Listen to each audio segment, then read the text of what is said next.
What's up, guys? Today I want to update you on the top 10 list. So as you know, we have Bowman draft to add to the top 10 list, so I wanted to take some time and plug the numbers into the formula and see what pans out.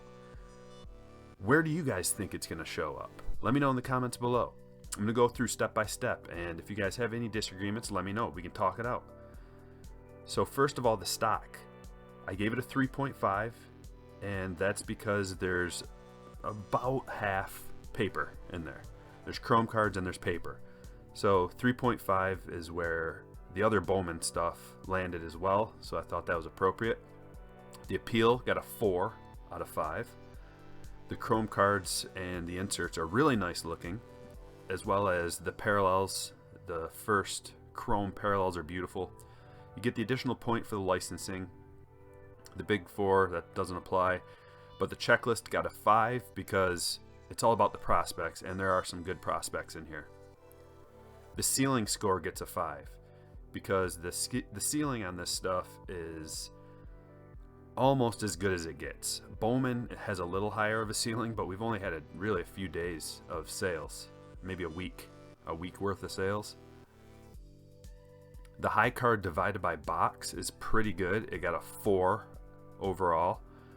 4 out of 5. The 4 base cards, usually I use Beckett just as a baseline, but I didn't have Beckett to use, so I'd put 48 bucks. It ends up being a 4, which is kind of in the middle. The dollar per auto, since I'm using the jumbo, which is I guess considered the hobby version, there's 3 autos and it's $86.67 per auto roughly, and that got a score of 4.5. And the dollar per card, 68 cents, that got a dollar per card score or grade of 4.5. Overall value got a 4.5, and I did some adjusting to the value, and you'll see on the next page I readjusted the value based on a more uniform measurement, and I'll explain that. The star rating's a 5. So this is pretty ridiculous because the 5-star ratings weren't really ratings. They were just people talking, but even if I drop this down to a 4, it doesn't have any effect on the placement of this particular release. Hook me up with a thumbs up if you appreciate what I'm doing, guys. Subscribe, ring the bell if you're new. That way you know when I release some new content. Alright, next, the S score is 4.5, and you'll see why this is valuable. Here we go over to the final. Guess what it graded out as? Number 1 overall.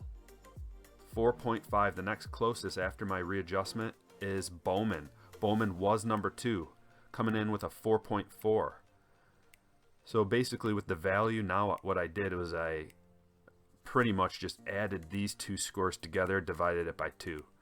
That way we have a nice uniform grading scale. The other one was a little bit wonky. 3 is still Topps Chrome, 4.33.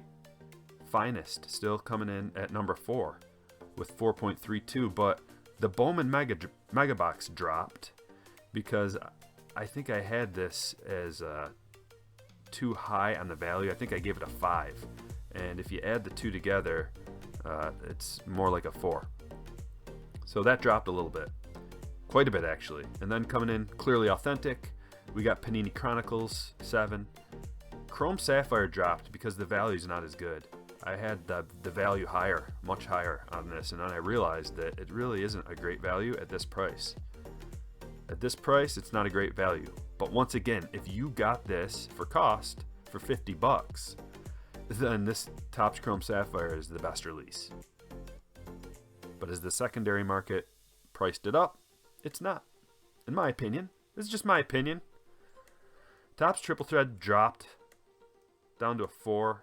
Optic moved up just a touch and barely beat out Series 2 and Update. So there it is, guys. The newly updated top 10 list.